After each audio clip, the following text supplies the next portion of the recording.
Fala galera, tudo bem? Sejam todos bem-vindos ao 4º episódio do podcast ACESP. É o novo canal de comunicação da Associação dos Cronistas Esportivos do Estado de São Paulo. Sejam todos bem-vindos e hoje é um programa que equivale a um pequeno estágio, a uma aula, porque hoje teremos o prazer de receber aqui o nosso grande comentarista dos canais Disney, né? Quero agradecer imensamente ao Grupo Disney por liberar Paulo Calçade, que no nosso meio é conhecido como o professor. E não é pouca coisa, porque ele é formado pela Fundação Casper Libero e também é pós-graduado também lá pela USP, na Faculdade de Educação Física e também Futebol. É o nosso grande especialista em leitura de jogo, tática, sistema de jogo, e a diretoria da CESP o convidou para trazer essa parte mais enraizada do banco ali da faculdade, da universidade do futebol, cada vez mais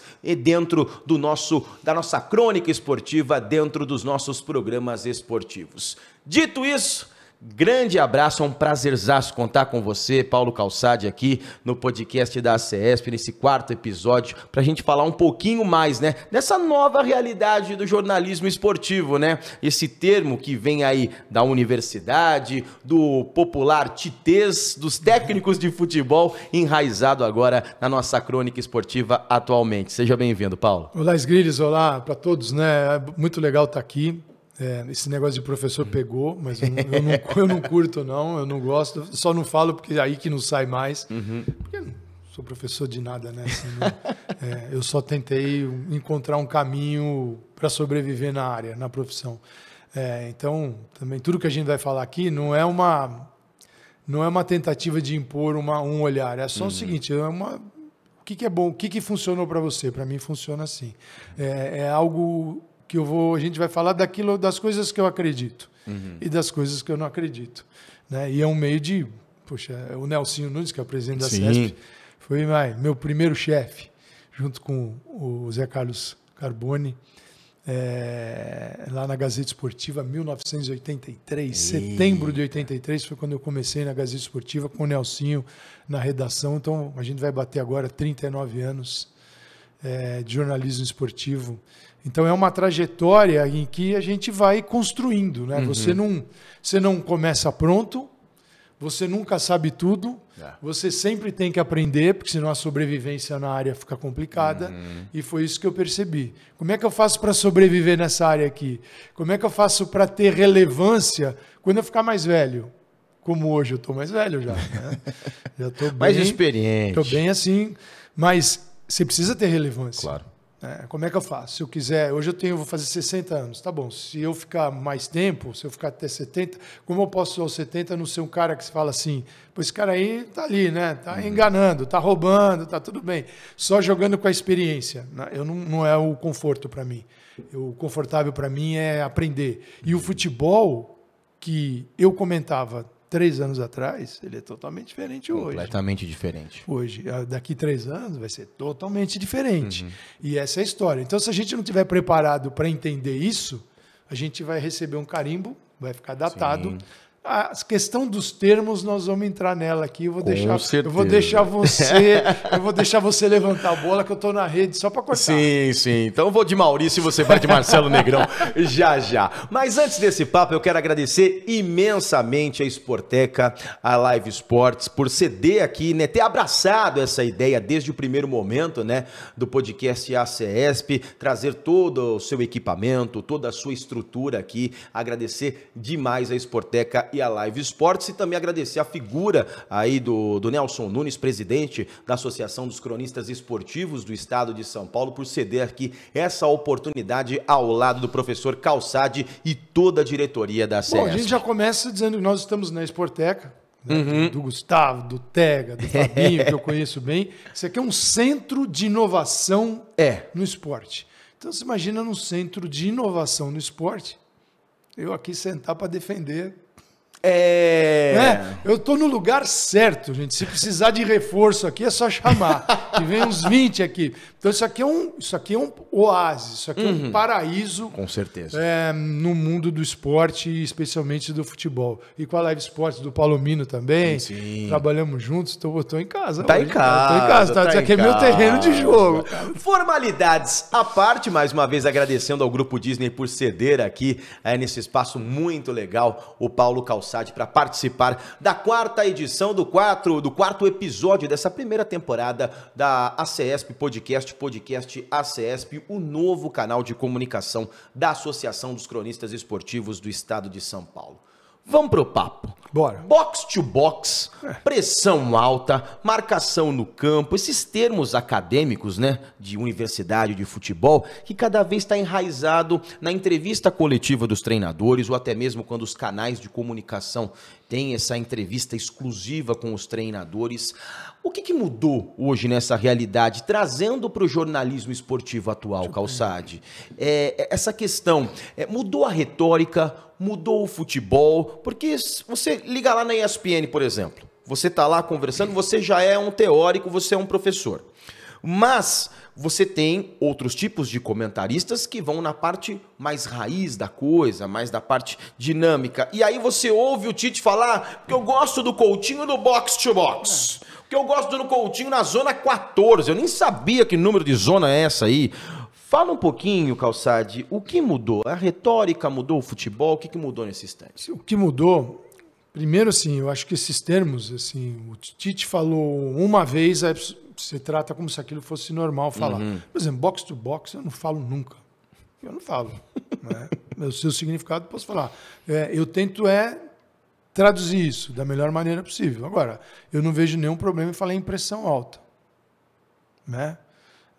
Mas, por exemplo, o problema é que a gente está falando da pontinha de um iceberg. Eu estou batendo aqui porque tem um termo que eu vou pegar do jeito que está aqui no nosso texto. O futebol está em constante evolução. Sim. Constante evolução. Então, por exemplo, eu fiz uma pós-graduação em futebol, treinamento. A minha pós-graduação, eu fiz lá em 2002, hoje ela me serve para estudar, para buscar conhecimento. Muito do que eu aprendi mudou. Sim. Então, se eu abraçar aquele meu conhecimento acadêmico, dentro de uma universidade importante, e como a verdade do futebol de hoje, 20 anos depois, eu estou errado. Ele abriu as portas do conhecimento e eu continuo estudando. Então, para você, estou dizendo que é bom para mim, não estou dizendo que quem não quiser falar, isso aí é bobagem, tudo bem, eu só tento buscar uma relevância. Eu acho o seguinte, quando você vai para o lado muito engraçadinho da coisa, sempre vai ter alguém mais engraçado e mais barato que você. Isso é básico. Aí eu acho perigoso. Então, eu tento buscar relevância em outra coisa. Eu tento ser importante para a minha profissão, né, para essa minha relevância, para durar mais tempo na minha área, podendo trazer sempre coisas novas que está acontecendo. E tem público para isso. Tem um público que sempre vai negar. Claro. Bom era o futebol que se jogava antigamente. Tá bom. Como é que eu vou dizer para essa pessoa que, poxa, você tem Messi, Cristiano Ronaldo, Neymar, Salah, De Bruyne, cara, você tem um jogo difícil de ser jogado, caras que são extraordinários e hoje, quem nasceu hoje deu azar. Lá não era bom, lá era ótimo.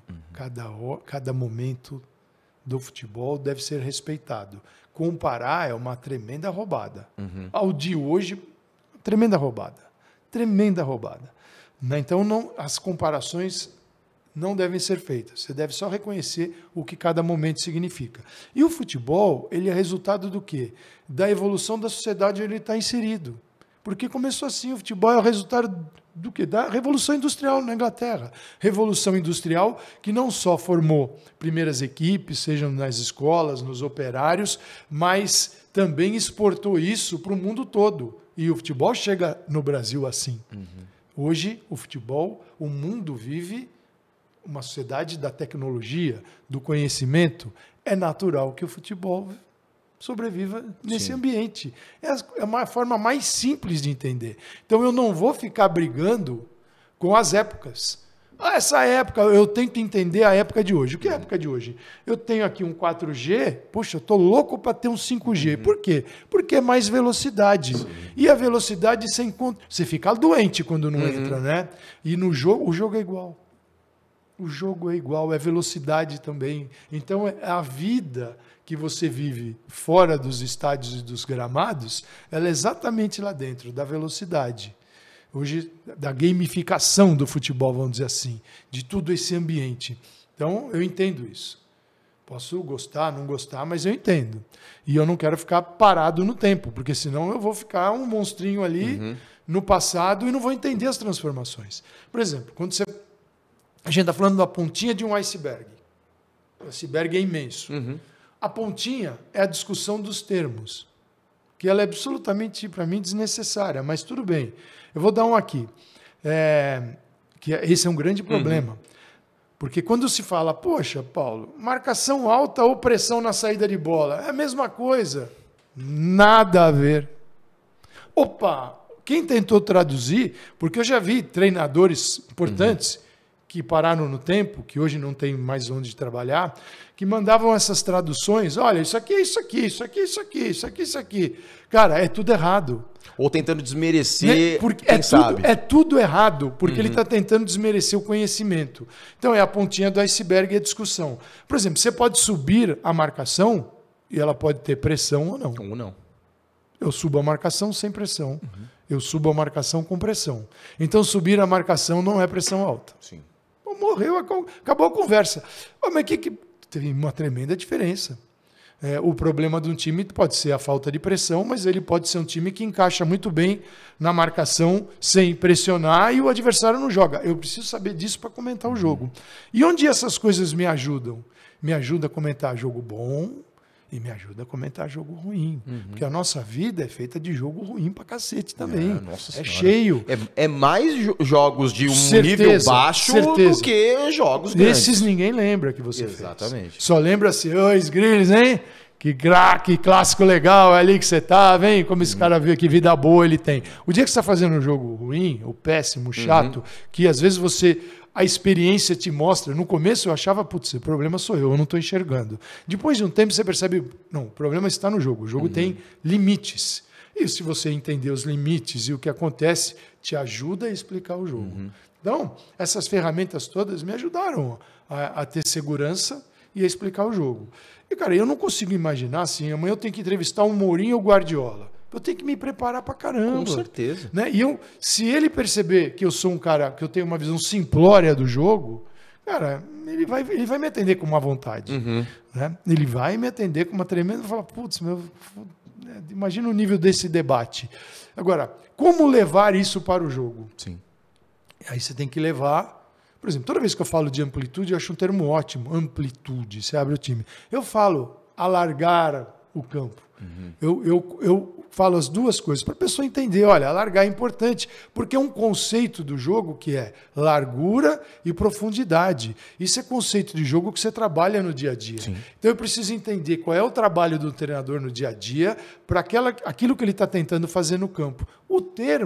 Esses termos vão acabar sendo incorporados. Por quê? Porque em 1925... você precisava lá no início, nos anos 20, lá 1920, cara, mudou a regra de impedimento. Você precisava de 3 jogadores, agora você tem 2, agora você tem na mesma linha, daqui a pouco é diferente.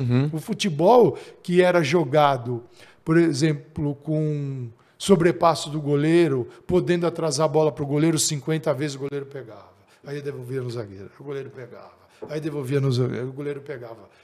Tem uma galera que chegou que já nem sabia que isso acontecia, mas acontecia. Anos 80 acontecia. Aí você tinha 3 bolas no campo. Pum, tô ganhando o jogo. 1 para a torcida, 2 para a torcida. Pega a terceira na mesa do representante. Vai para a torcida, para o jogo.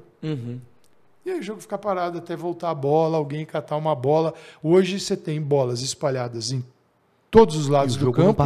O jogo não para, o goleiro tem 6 segundos para repor, o jogo é muito mais dinâmico. A regra do futebol não muda. Não muda? Pergunta para o goleiro.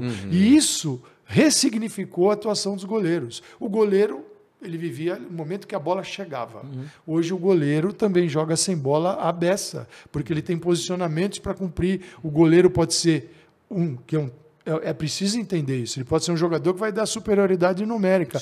Por que eles falam tanto isso? Porque esse é um conceito que está no jogo. Se eu tenho 3 contra 2, a minha saída vai ser melhor do que eu ter 2 contra 3 adversários. Isso explica o jogo e as equipes. Então, esse jogo de hoje tem muito mais conteúdo. E ele é um jogo que veio, ele é recente. Na Europa, isso aí, ninguém está discutindo mais isso. Isso aí já está... O torcedor tem um conteúdo de jogo, porque o brasileiro tem uma rejeição enorme a conhecer o jogo. O brasileiro é só emoção. O jogo tem conteúdo e o jogo traz a informação para você também.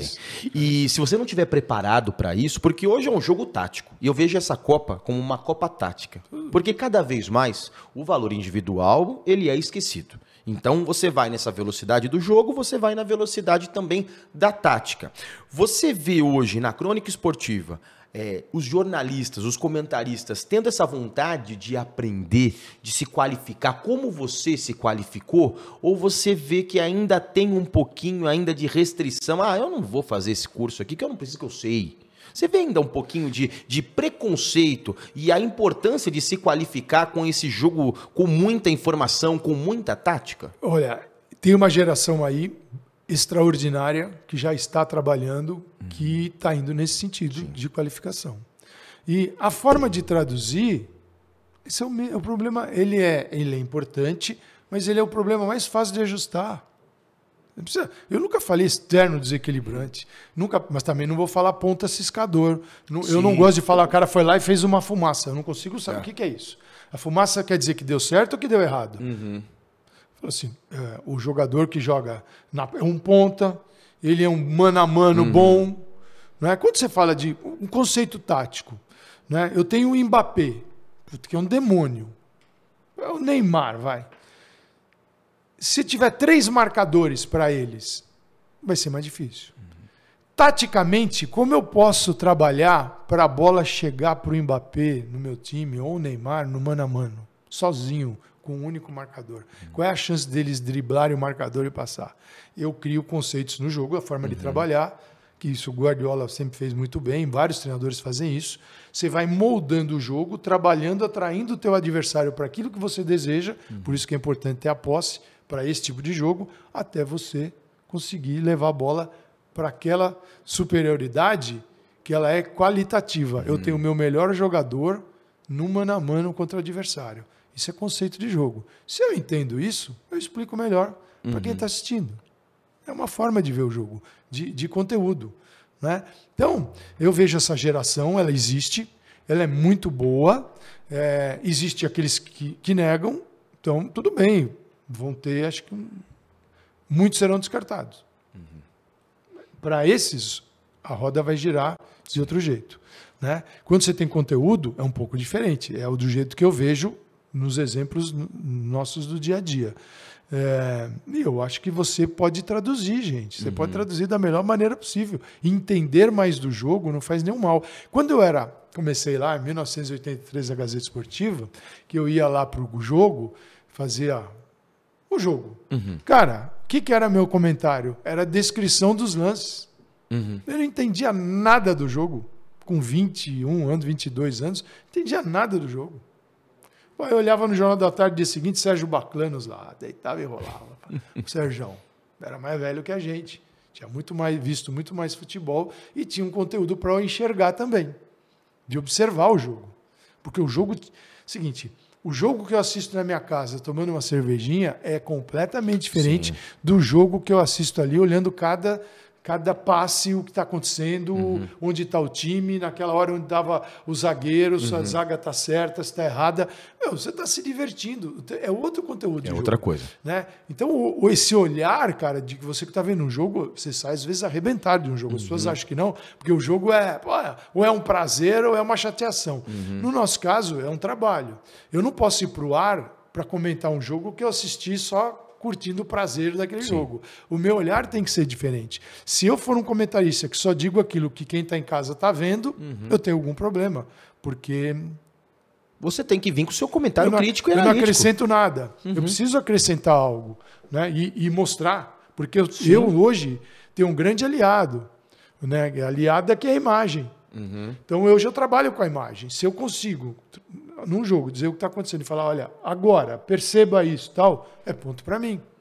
Está acontecendo. Eu provei com a imagem. Uma coisa é eu sair falando qualquer coisa e torcer. Pode-se falar. No caso no narrador, você sabe quando ele é bom, quando ele não é. Uhum. O comentarista pode falar o que quiser.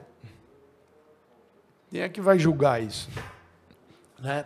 Mas eu vejo assim, uma geração excelente, buscando conhecimento, vira e mexe, pessoas me pedem. Agora, o que eu faço? Pô, vou aqui acompanhar esse, acompanha aquele, lê esse livro, vê esse site, estuda aqui. E você pode ir para a Universidade do Futebol, abrir o portal.com.br, cara, tem 300 cursos. Você vai no Futuri, também.com.br, tem um monte de curso, vai no Ciência da Bola. Cara, você hoje segue pela internet, você aprende. Você vai tendo toques ali que vai te ensinando e você vai treinando o olhar, não é de uma hora para outra. Eu vi um vídeo, agora entendo tudo do jogo. Cara, isso dá trabalho.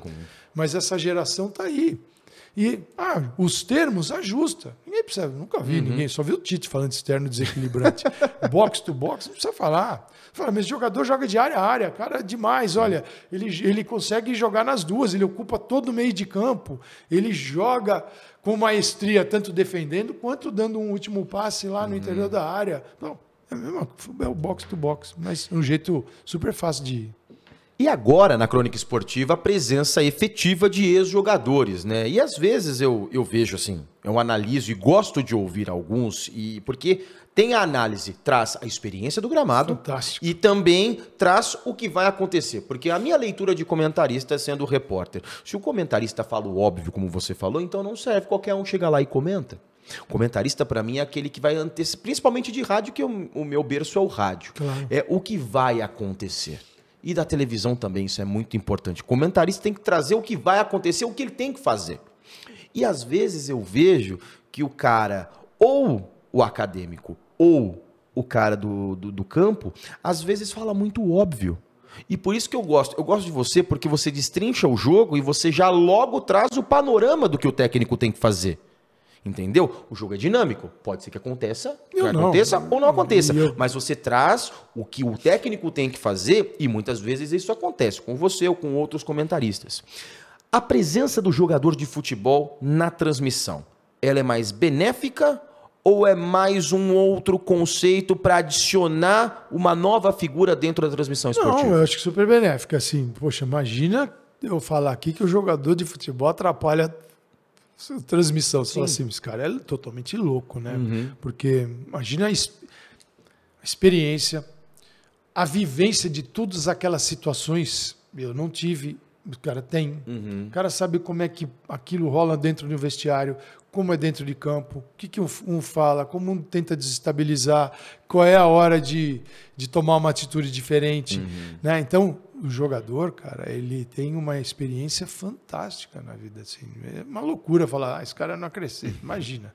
Agora, você tem caras que não jogaram, que comentam bem, caras que não jogaram, que não tem nenhuma ligação com o esporte, e gente que jogou e também, às vezes, fica faltando. Vai ficar faltando, porque o jogo, primeiro ponto, acho que esse é um ponto que é crucial para os ex-jogadores. Se você para de jogar hoje, se eu abraço esse conhecimento que eu produzi hoje e eu usar esse mesmo conhecimento sem evoluir para daqui 20, 30 anos, eu vou comentar tudo que eu aprendi no futebol. Hoje, que eu encerrei minha carreira, eu vou ter este olhar de hoje para daqui 30 anos, que eu não vou evoluir. Então é o seguinte, ter jogado é super importante. Porque o cara entra com uma facilidade fantástica, mas continuar observando o jogo, continuar observando a evolução, o que eu não posso fazer como jogador é o seguinte, é dizer que aquele jogo que eu jogava, que era o bom, esse jogo aqui não presta. O jogo de hoje ele é ótimo, ele é muito bom, ele é dificílimo de jogar. Imagina um jogador hoje, qual é o tempo que ele tem no meio de campo para pisar numa bola e pensar? Não tem. Hoje um jogador... No momento que um jogador de meio de campo, que ele recebe uma bola, Você imagina um jogador que está recebendo a bola na saída do goleiro e está de costas. Se ele não tiver um mapeamento de tudo que está rolando, cara, ele vai ser jantado no meio de campo. Porque é muito rápido. E ele tem que ter uma série de aspectos que a gente aprende. Um domínio orientado que é, no momento que você recebe a bola, você já sabe para que lado você vai sair. Porque você sabe onde é que está teu marcador. Cara, hoje te exige muito mais. Sim. Outros tempos, você tinha o tempo para girar, para jogar. Ah, então o futebol é pior? Não, ele é diferente, Não vamos ficar nessa de melhor ou pior. Ele é diferente, apenas que eu tenho que caminhar olhando. Eu costumo dizer sempre, na comparação que eu inventei aqui, né, lembrando lá da Copa da Alemanha, você entrava naqueles trens a 300 km por hora e ia de uma cidade para outra. O futebol é um trem a 300 km por hora. Se eu descer numa estação, o trem vai continuar a 300 por hora. Eu nunca mais vou pegar aquele trem. Então eu não paro na estação, eu estou sempre dentro do trem, que é o trem do futebol, cara. Para onde ele está indo? Ah, se eu gosto, se eu não gosto, se eu acho que deveria ser diferente, eu não fico lutando com essas coisas. Ah, bom era o outro. Bom, o que está sendo feito? Qual é a regra do jogo hoje? É essa. Como é que está sendo jogado? É essa. Então eu preciso saber quais são as regras de hoje e não ficar julgando o futebol pelas regras que eu acho que deveriam ser. Ah, eu acho que essa regra aqui deveria ser diferente. Então o árbitro errou. Não, amigo, o árbitro cumpriu a regra. Você que entende diferente. Cara, se a gente lutar contra isso o tempo todo, então os ex-jogadores, eu trabalho com eles têm uma visão, pô, eu pego o Zinho, pego o Zé Elias, pego o Silas. Os caras, eles estão vendo o jogo, usando aquilo que eles aprenderam, que eles viveram, aprenderam assim na saúde e na doença. Como se fosse um casamento, mas é preciso estar nessa evolução para entender o que está sendo feito hoje. Pô, então é uma convivência fantástica. A gente só aprende. Só aprende, cara. Imagina o jornalismo. Cara, o jornalismo esportivo negando o conhecimento de um treinador e de um jogador. Imagina, pode debater também. Por isso que você tem que estar preparado para debater com ele. Porque é o seguinte, um ex-jogador vem com... Cara, o cara vem com uma bagagem tão gigante que se você não tiver argumentos, se os teus argumentos forem muito simplórios, o cara fala, mas não vai te respeitar, concorda comigo? Exatamente. Fala, discutir futebol com esse cara aí. Porque o Muricy sempre fala, né, que a gente não sabe nem 10% do que acontece no mercado do futebol dentro dele, né, no vestiário. Claro, se deixarem a gente entrar, nós vamos saber. E cada vez mais a gente tá longe disso. Só que quando ele veio pra mídia, pro Sport TV, ele aprendeu 100% do que acontece lá dentro do que a gente faz também. Exatamente. E dançava conforme a música, né? Ô, Calçade, deixa eu fugir um pouquinho do tema. Porque quando eles vêm pra cá... Eles entendem como é que funciona. Mas muitos vivem. Por exemplo, nós temos no futebol um estilo dentro do jornalismo esportivo que é dos personagens. Tem jogador que vem e vira personagem também. Sim. Então ele entendeu como as coisas funcionam aqui dentro. E optou pelo mesmo caminho que a gente. Que alguns, né? Eu não gosto. Não quero ser personagem, eu quero conhecer mais esse negócio para saber como funciona, só isso. Estamos conversando com Paulo Calçade, que vira um personagem também. É verdade, verdade. Estamos conversando com Paulo Calçade, comentarista do Grupo Disney. Aí quero agradecer demais a liberação, mais uma vez, do Paulo Calçade nessa quarta edição, nesse quarto episódio do ACESP Podcast, o novo canal de comunicação da Associação dos Cronistas Esportivos do Estado de São Paulo. Deixa eu fugir um pouco aqui, você citou um ponto que se a gente tivesse acesso a essa intimidade dos clubes, e hoje cada vez mais nós não temos, e a pandemia ajudou. Você acha que é muito ruim para o nosso meio não ter o acesso mais aos treinamentos? Por exemplo, o Corinthians não divulga mais a lista dos relacionados. Cada vez mais os treinos são cerceados, são fechados aos jornalistas. A que ponto isso é prejudicial para o nosso trabalho e para a leitura do comentarista não ter pelo menos o seu repórter que vive o dia a dia, o cara que já tem experiência? Eu falo do Eduardo Afonso lá no São Paulo, entre outros profissionais brilhantes. O que atrapalha na leitura do comentarista, do jornalista esportivo, não está no dia a dia do clube? Eu entendo os dois lados. Primeiro entendo o nosso, que é onde eu cresci. Podendo fazer treino dentro de campo com o Tele Santana, com o Rubens Minelli, com o Cilinho, com o Nelson Batista, com o Jair Pereira, com todos eles. Então, do lado. Né? Treino, inclusive, do lado, por exemplo, treino do Minelli e o Minelli lá. Os caras ali rolando o coletivo. E o Minelli dando as cornetadas no time dele, né? Isso era fantástico. Né? Isso não vai voltar nunca mais. Eu entendo esse lado. Isso era uma coisa que nem se discutia uma outra forma. Não se debatia isso. Isso era natural. Mas pouca gente entendia o que rolava. Isso é verdade. Pouca gente prestava atenção. Era uma baita resenha do lado de fora, pouca gente entendia ali o que estava rolando ali. Então hoje a gente reclama, mas... Pensando agora do outro lado, se eu sou treinador, jogador, eu fecharia? Por quê? Pô, fulano mandou outro para aquele lugar no treino. Pô, deu uma treta ali no time e tal, bababá, você já jogou um problema para fora. Né?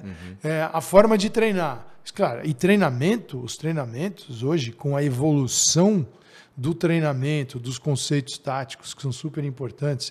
O que é a tática? A tática é uma maneira de você potencializar o talento.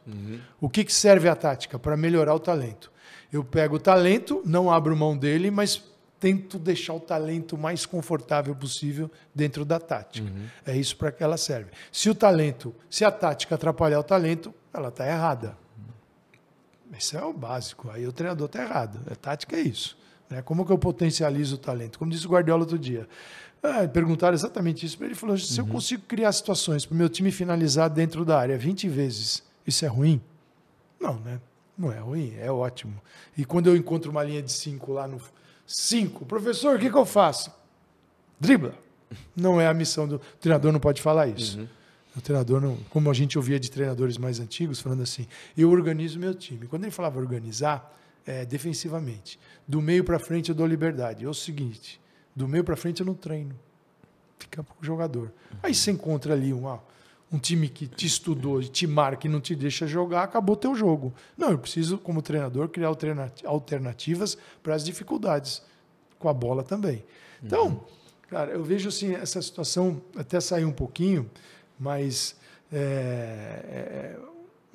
o treino fechado atrapalha a gente. Não tenho dúvida disso. Atrapalha. Agora, o treino fechado também coloca muito mais gente cavando ali em outras áreas. E isso vem... O futebol europeu já adota isso há muitos anos. Né? Então, você tem ali 15 minutos. Quem cobre Real Madrid, Barcelona, Bayern de Munique e tal, você só vê aquecimento.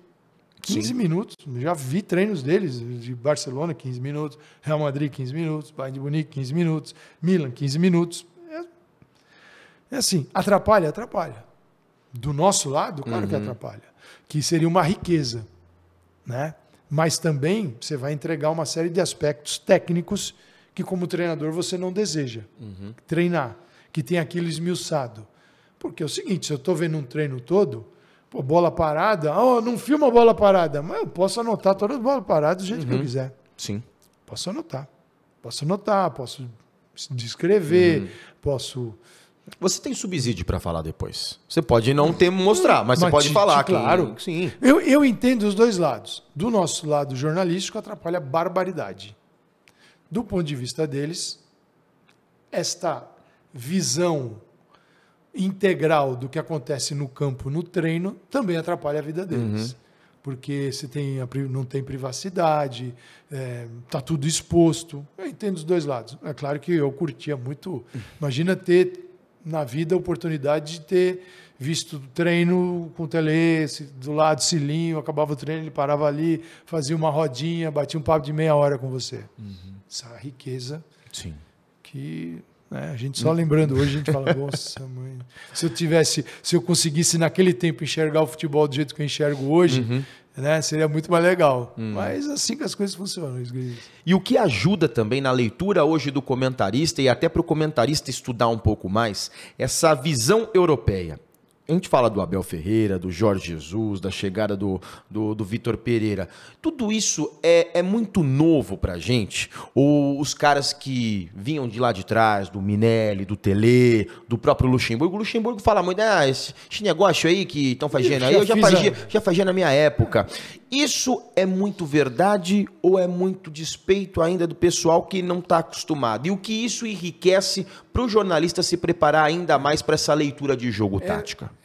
Essa forma de dizer isso eu já fazia, é a forma de você se adaptar ao que rola hoje, dizer que você tem total conhecimento e que você fazia esse negócio. E não fazia. Você fazia diferente. Você tinha uma ideia. Sim. Porque o modo de fazer é por isso que os caras estudam. O Brasil ganhou a última Copa em 2002, tá? No início deste século. Desde 2002 a gente não ganha Mundial e não ganha um Sul-Americano, é só europeu. 6, 10, 14, 18. Coincidentemente, o início deste século é quando a Europa obriga as licenças. Licença Pro, A, B, C.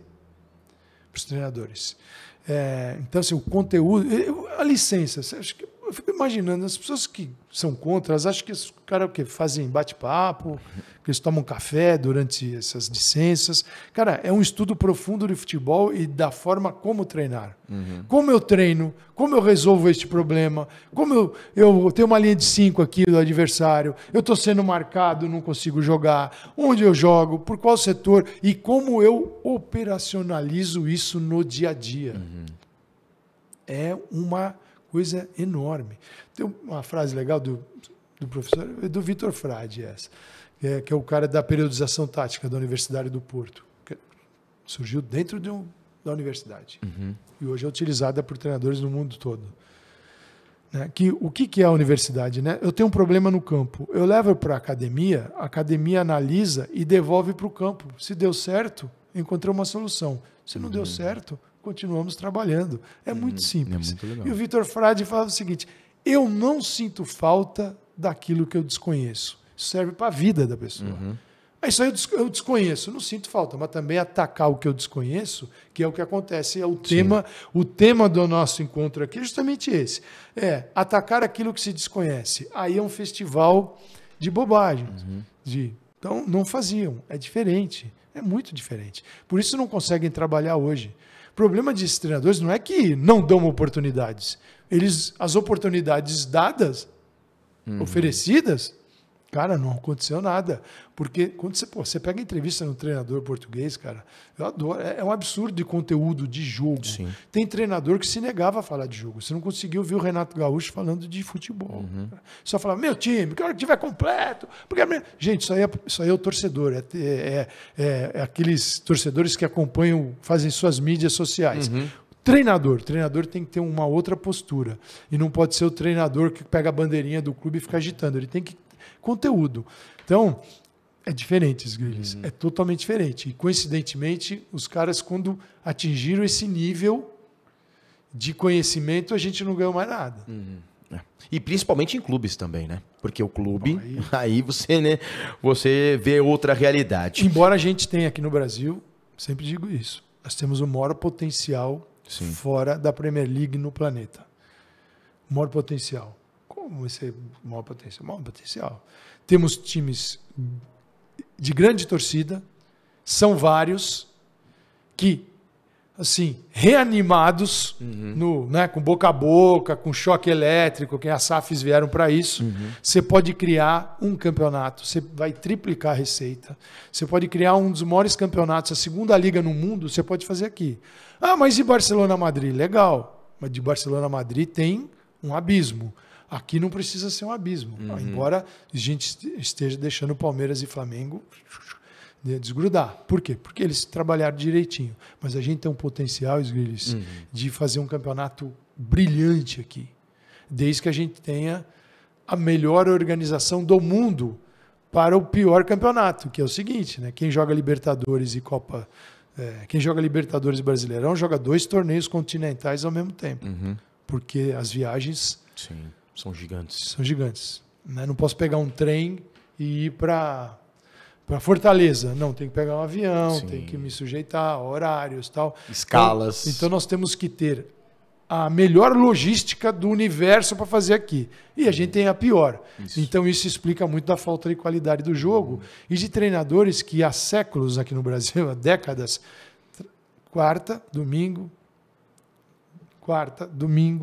Então é o seguinte, eu jogo em Fortaleza no domingo até chegar na segunda-feira, esquece, na terça eu tenho que fazer um treino que eu não posso arrebentar os caras, porque eles nem se recuperaram do domingo, e eu tenho um jogo na quarta. Aí isso acontece na quinta, na sexta você treina, no sábado você dá uma maneirada, joga no domingo. Você criou uma geração de caras que só recuperavam os jogadores e escalavam os times. Eles mal conseguiam fazer uma semana de treinamento. Então nós não desenvolvemos os treinadores. Essa é a grande diferença. Esta geração teve que falar, cara, como é que eu trabalho? Sim. Quando eu sou exigido, eu tenho uma semana, se eu só tenho um treino antes de cada jogo. Esse é o nosso grande problema nos treinadores. Nós criamos esses treinadores nesse conceito e hoje é difícil libertar os caras disso. Porque é o que onde eles foram criados.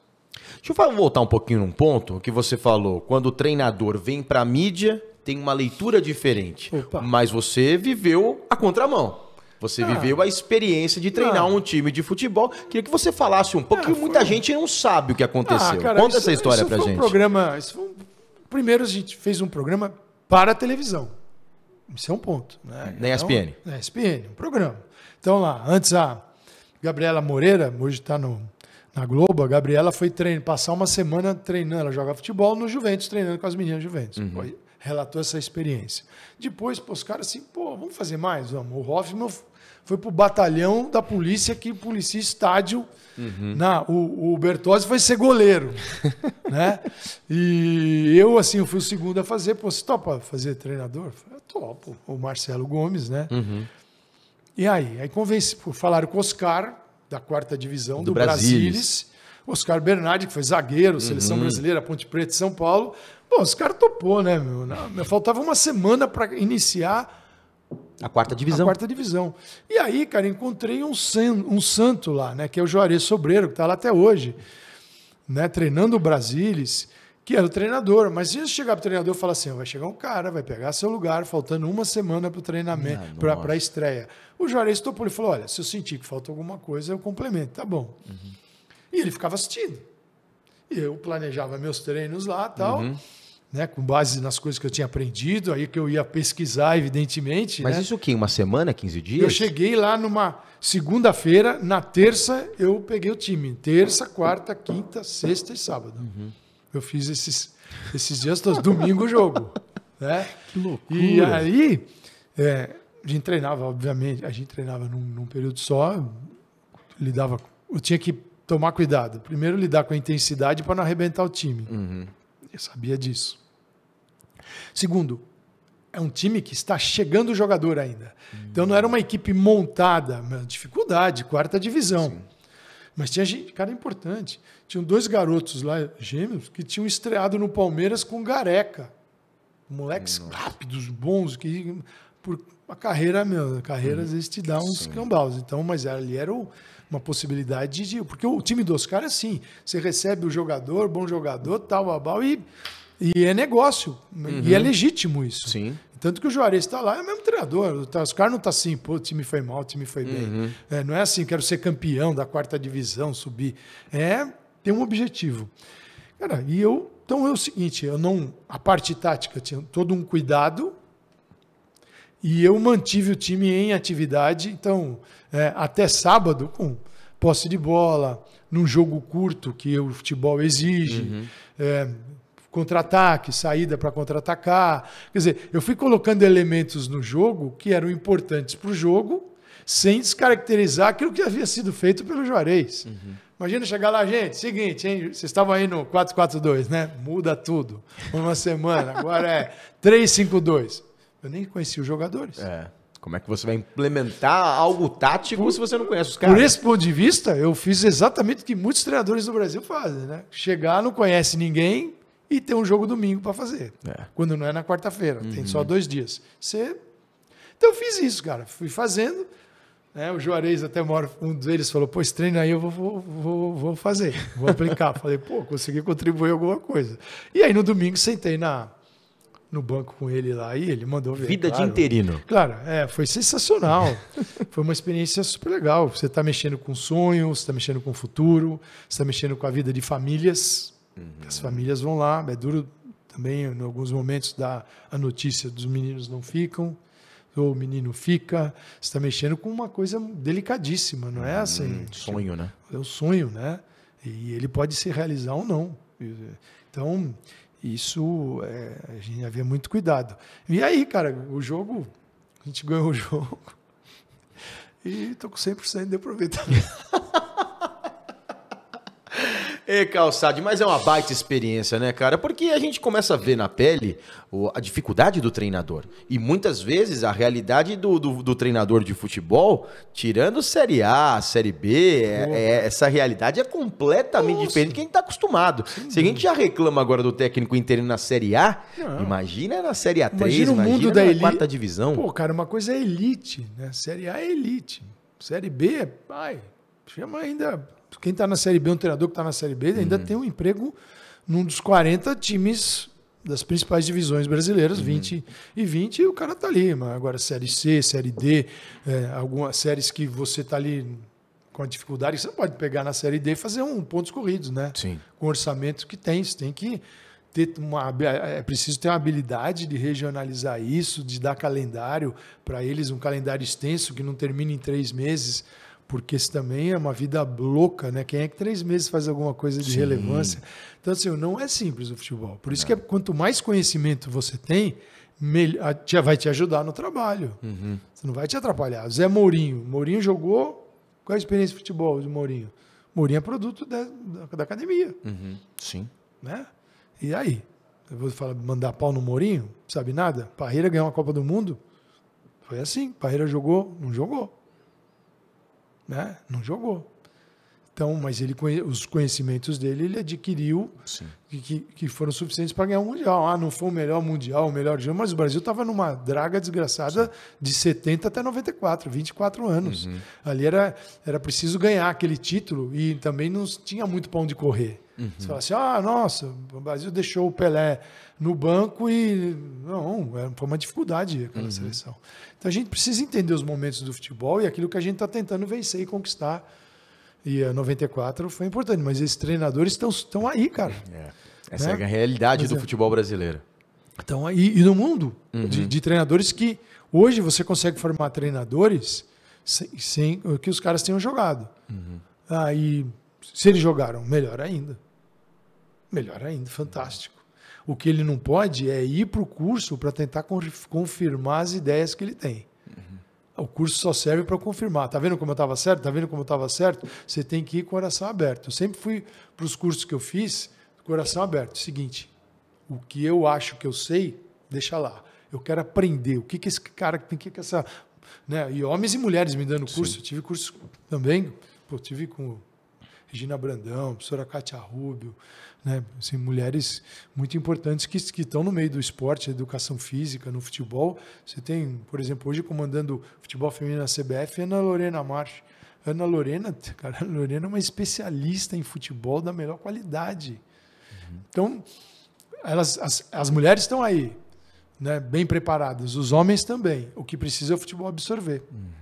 Queria saber um pouco de você, da questão da Copa do Mundo. Nós falamos rapidamente, en passant, de táticas. Como você enxerga a seleção brasileira chegando para mais um Mundial? Você citou também da fila que o Brasil passou ali de 24 anos e agora temos uma fila de 20, né? E até falamos um pouquinho aqui também sobre a parte tática que passou, porque... Na Alemanha, não, joga no quadrado mágico que resolve. Depois veio o Dunga e seu estilo de jogo. E depois a época Neymar, joga a bola no Neymar que ele resolve. Agora o Brasil está mais preparado taticamente para enfrentar, mesmo não jogando contra estrangeiros? Você acha que o Brasil está mais preparado agora? Porque o Neymar não é o único que tem ali, você tem vários protagonistas de uma leitura de jogo? Esgris, esse é um problema, né? Porque sem o enfrentamento te dá uma esperança muito grande. Você está na festa ali, está no baile, isso também pode. Se a gente tivesse um enfrentamento contra grandes seleções, a gente poderia medir isso. A gente poderia ter levado a nossa euforia para o máximo ou a depressão, por ter perdido ou vencido. Nós não temos esses jogos. A gente teve aqui no âmbito da América do Sul. Nosso grande confronto o último grande foi jogar na Argentina. Foi um 0-0, mas foi um jogo que a Argentina teve que sair para a cotovelada do Otamendi, no Rafinha. Teve que, porque eles achavam, naquele jogo da Arena Corinthians, da Anvisa, parou, eles achavam que ia atropelar o Brasil. Depois de Copa América, eles acharam que ali ia, e ali estava perigoso para o Brasil. Depois a seleção mudou. A seleção mudou rapidamente de julho para cá. julho de 2021 para cá. Quando ele perdeu para a Argentina a Copa América, opa, ligou um alerta e o Brasil, Vinícius, bum, explodiu. Opa, Rafinha atrás, vamos ver, fica, Antony, caras que foram se desenvolvendo. Hoje você tem, isso aqui é novidade das últimas semanas. Gabriel Jesus está jogando num nível altíssimo. Pô, que bom. Ele já ia para a Copa, agora vai com um grau de confiança. Sim. Pedro explodiu no Flamengo, tem que jogar. Opa, talvez vá. Pelo menos para essa convocação vai. Então, a gente vive muito do momento também. Mas o Brasil sem enfrentamento é uma incógnita. Eles estão num nível de enfrentamento superior ao nosso aqui. Então, é uma preocupação. Eu acho que o Brasil tá na festa. Ele está ali, bicho-papão, assim, aquele que você olha e fala, a Alemanha vem para ganhar a Copa do Mundo. A França é campeã do mundo, tem uma geração ainda muito boa, o Dembélé voltou a jogar finalmente, você tem Benzema, que é genial, tem Mbappé, que é um demônio, tem Griezmann. Você tem um belíssimo time. E o Brasil também tem. E aí? Dá para medir forças. Certeza? Cara, não tenho. Certeza não existe, né? Copa do Mundo, o que a gente tem que tirar da cabeça, que o brasileiro tem, somos os melhores do mundo. Se não estamos ganhando, qual é o problema? Onde está? Aí você começa a arranjar problema ali. Gente, problemas seguinte, individuais. Joga-se futebol, bom futebol, no mundo todo. O Brasil não é o país do futebol. Não é. 25% da população, você pega em pesquisa, não torce para ninguém, não está nem aí.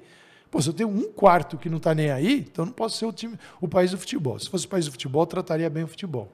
O futebol no Brasil é muito maltratado. Há 40 anos a gente fala disso, fala de calendário, campo ruim, e mudou muita coisa? Não mudou. O calendário só piorou. Gramados ainda continuam alguns horrorosos. Então, se a gente está discutindo gramado e calendário, é porque não vem me dizer que é o país do futebol. Né? Agora a gente tem até os torcedores indo ao estádio, mas pô, você pega estadual, o que tem de arquibancada vazia é um negócio. Então o país do futebol não pode ser um país de arquibancadas vazias. Então nós temos problemas. Mas enquanto a gente achar que futebol só nós sabemos e os outros não, e aí, quem é o culpado pelo nosso fracasso? Somos nós mesmos. Então, sim, se joga esse bom futebol na Itália, como sempre jogou, na França, na Espanha, em todo lugar. Inclusive no Brasil, na Argentina. Nós somos um país que tem pretensões, somos candidatos. Agora, olhar o Brasil como o topo, né, da escala mundial do futebol, e se a gente não ganha, onde é que está o problema? Pô, ele existe mesmo, mas não é essa certeza. O brasileiro sempre tratou, tipo Marinho, 5 títulos. Imagina o presidente da CBF, dirigia a CBF assim, somos pentacampeões mundiais, era só isso que ele sabia fazer, batia no peito. Cara, mas o que o senhor está fazendo para melhorar? Nada, né? Estava só cuidando do dele ali. Quantas Copas? Cara, eu fiz a primeira em 98, 2006, 2010, 2014. Na última nós não fizemos e essa aqui também não. Nós não vamos fazer. A gente vai fazer a distância. Não lá, a distância, né? Tem uma galera que vai, mas a gente vai fazer os programas aqui.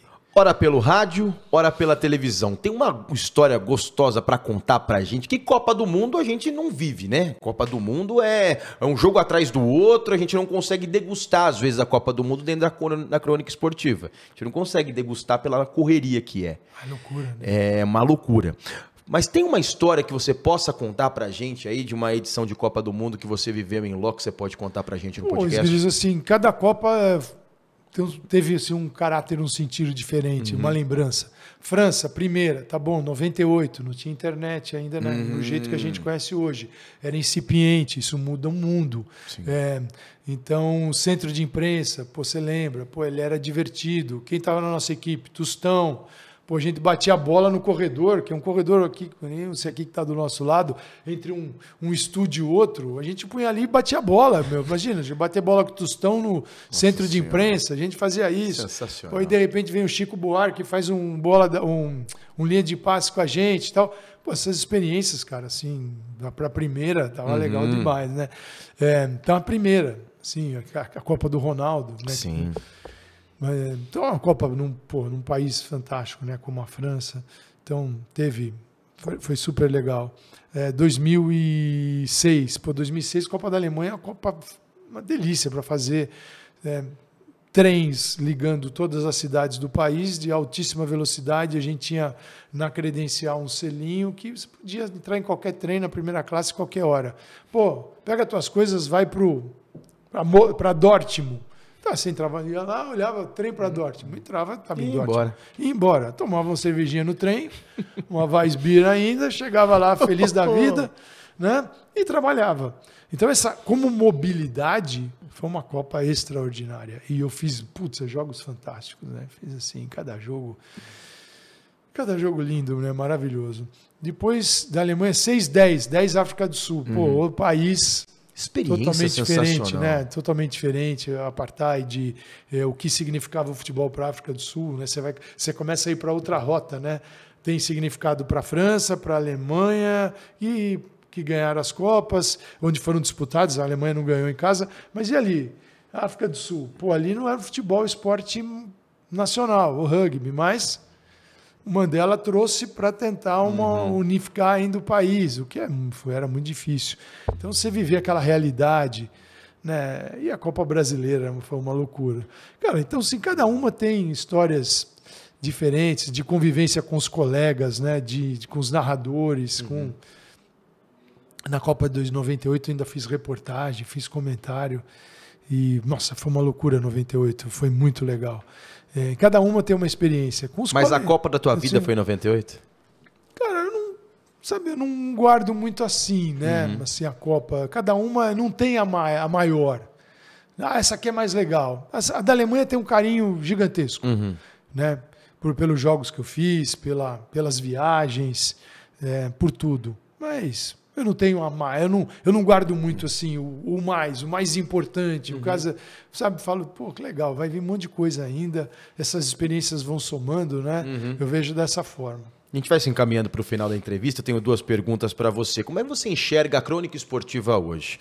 Porque no meio do nosso papo nós conversamos sobre mudanças e atentos à mudança tecnológica, dentro do esquema de jogo, de conhecimento. Como você vê a crônica esportiva hoje? E você tem medo de uma linha editorial mais engraçada do que falar mesmo efetivamente do jogo, ou você acha que tem público para cada um? Tem público para tudo, cada um com a sua particularidade. Eu entendo que esse lado mais engraçado, porque o futebol também não estou defendendo aqui o futebol duro, né? Aquela coisa. O futebol tratado do jeito que é tratado pelas pessoas, né? Que é uma coisa de vida ou morte. Gente, ele é super importante. Ele dá emprego, ele faz parte da indústria do entretenimento, ele tem uma importância social, mas ninguém precisa matar o outro por causa do futebol. Nem o jogador, nem o treinador, nem seu vizinho. Calma. Pô, vamos curtir. Pô, eu tô lá vendo o jogo, mas se apanhar, apanhou. Se ganhar, ganhou. Eu vejo assim. Então, esse lado emocional do futebol me afastou muito disso. Porque eu fico assim, falo, gente, que loucura, como algumas pessoas se transformam. E eu não quero ser esse tipo de gente que vai se transformar nessa loucura com o futebol. Então, esse foi o caminho que eu escolhi. Eu falei, esse tipo eu não quero. Né? Então, tem o lado engraçado? Tem que ter uma coisa divertida. Tal. Uma coisa é você fazer com bom humor, a outra coisa é você só explorar o humor. O problema quando você só explora o humor é que quem está consumindo passa a consumir aquilo como se fosse verdade. E nem sempre tem verdade ali. Tem uma brincadeira, tem uma zoeira. E se aquilo entra como informação, a gente está criando... Se aquilo entrou como uma brincadeira, tudo bem. Mas se eu falei uma asneira e o cara falou... Aí, é isso. Fulano falou. Fulano falou. E aquilo vira conteúdo para ele, opa... aí eu acho que a gente tem problema, porque aí a gente tem que respeitar o jogo.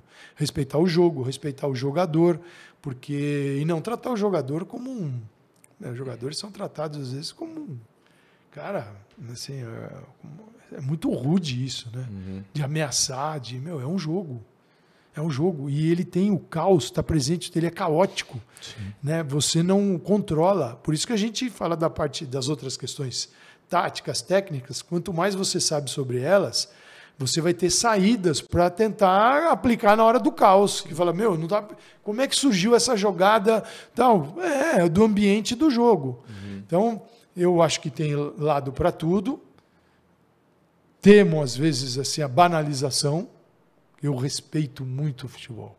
Sempre digo, respeito muito o jogo, o futebol, os jogadores, os treinadores. Então, por esse respeito, eu tenho limite. Eu não consigo ir tão longe, porque eu respeito demais. Porque é muito fácil você destruir alguém por causa do futebol. Dificilmente você vai me ouvir. Isso é muito raro. Esse treinador errou. Ou arrebentar um jogador porque ele errou um lance, uma coisa assim.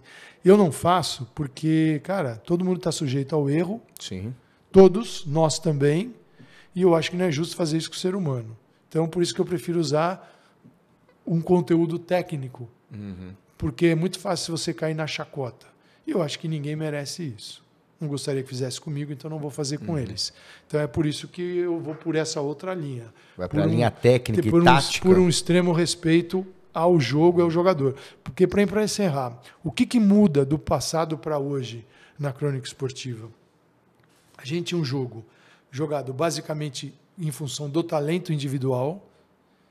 Onde começou isso? Quando a Inglaterra enfrentou em 1872 a Escócia, os ingleses jogavam, cada um pegava a sua bola, né, e saía com a bola tentando marcar o gol. Os escoceses entenderam que se eles trocassem passes, e lá foi a Escócia ganhando a Inglaterra.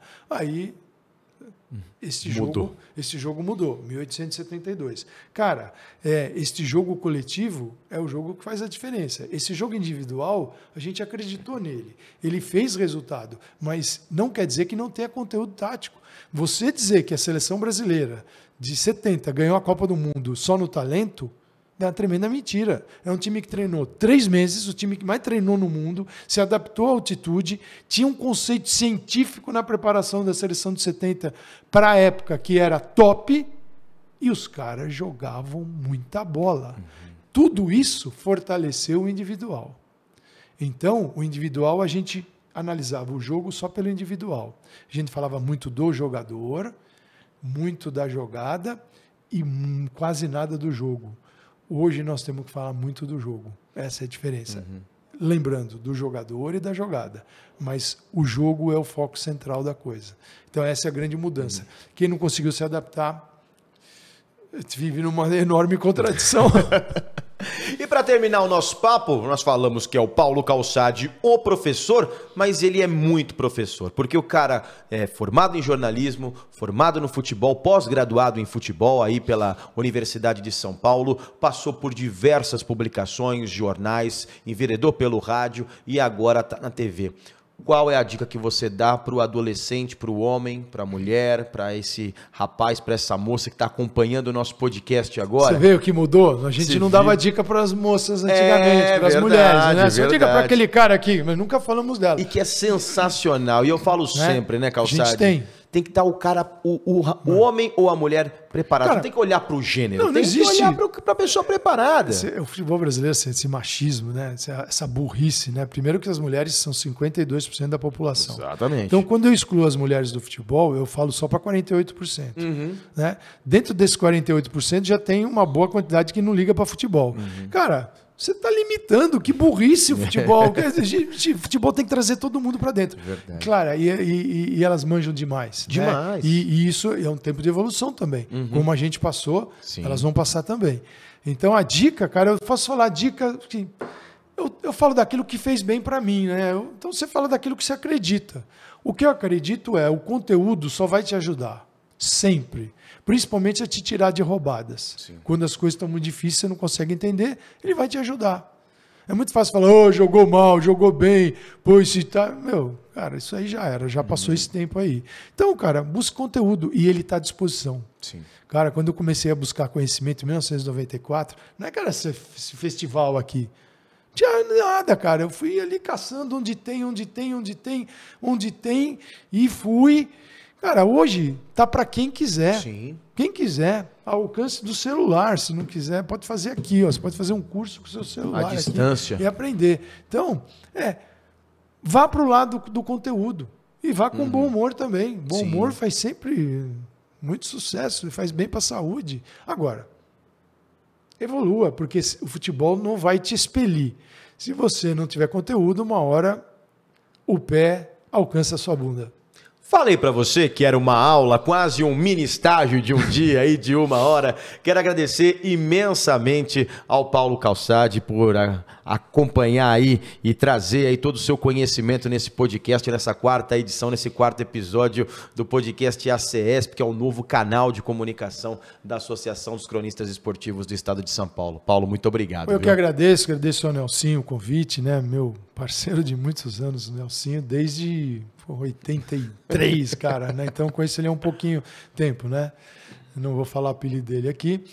Pode falar, não pode falar. Um abraço, Zé Galinha, pra você. Que isso? Então, a gente tinha intimidade, né? E a gente temos ainda. Então, assim, muito legal, porque a história da CESP, meu cara, de acompanhar as festas, aquele garotinho que ficava ali no rádio ouvindo o Vanderlei Nogueira transmitir a festa da CESP. Cara, eu fui esse garotinho, né? Eu fui esse garotinho. E eu trabalhei com todos eles. Então, esse é você perguntou da Copa, esse é o grande prazer da vida. Sim. Poder ter trabalhado com todos aqueles que eram seus ídolos, né? Então, isso é fantástico. Quantos troféus no total? Cara, eu não sei, cara. Eu tenho você alguns, já tá indo pro rol dos notáveis, hein? Não, mas alguns, assim, você sabe, é legal, mas eu não fico assim... Já tá indo pro rol dos notáveis. Eu acho, cara, é legal, mas não é o coisa que eu vou... Mas faz um bom tempinho que eu não ganho aí, pô. Eu quero, já mas também não faço campanha. Um abraço, Calçade, muito obrigado mesmo. Prazeres, Grilis. Por trazer essa grande aula, porque conversar com o Calçade é você ter... É beber da fonte, da tática, da técnica e da visão de jornalismo, porque ele não é o professor por acaso, porque ele tem a leitura de jogo, sistemas de jogo, de uma leitura também do jornalismo e que sabe se adaptar bem ao jornalismo antigo com o jornalismo atual. E esse é um profissional na essência. Falamos com Paulo Calçade, comentarista do Grupo Disney, a quem eu quero agradecer demais o convite cedido aí para liberar o nosso Paulo Calçade. Quero mandar um abraço também para o nosso grande Nelson Nunes, presidente da Associação dos Cronistas Esportivos do Estado de São Paulo. O Zé. Não vou falar outra parte aí, que aí é quem tem mais intimidade que pode falar. Valeu, Nelson, muito obrigado. A diretoria da CESP também e ao nosso encontro mensal, podcast ACESP. Agradecer mais uma vez a Sporteca, agradecer também aqui a Live Sports, que desde o primeiro momento abraçou este projeto aqui e daqui a pouco o 5º episódio do podcast ACESP. Grande abraço, gente, e até a próxima.